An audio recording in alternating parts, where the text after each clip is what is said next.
तर राज्यात आणखीन 22 सप्टेंबर, 23 आणि 24 दरम्यान राज्यात दररोज वेगवेगळ्या भागात दिवसभर ऊन पडन आणि परत रात्रीला जोराचा पाऊस येणार आहे। म्हणून हा मराठवाड्यातल्या सर्व शेतकऱ्यांनी हा अंदाज लक्षात घ्यायचा। पश्चिम महाराष्ट्रात देखील हीच परिस्थिती राहणार आहे। दिवसा ऊन पडल, काही ठिकाणी दुपारनंतर कधी रात्रीच्याला असा पाऊस येणार आहे, म्हणून हा अंदाज लक्षात घ्यायचा। उत्तर महाराष्ट्रात देखील अशीच परिस्थिती राहील, व दिवसा ऊन पडल आणि रात्रीच्या परत पावसाचं वातावरण तयार होईल।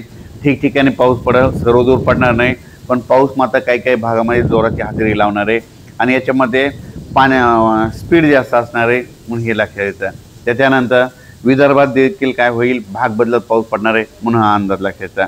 त्याच्यानंतर 25 आणि 26 दरम्यान राज्यात 2 दिवस वातावरण कोरडं राहील, म्हणजे चांगलं ऊन तापन, म्हणजे चांगलं सूर्यदर्शन होईल। पण त्याच्यानंतर राज्यामध्ये 27 सप्टेंबर, 28, 29, 30च्या दरम्यान राज्यामध्ये ठिकठिकाणी मुसळधार पाऊस पडणार आहे, कुठं अतिमुसळधार पडणार आहे, कुठं रिमझिम पडणार आहे, कुठं ओढे नाले पडणार आहे।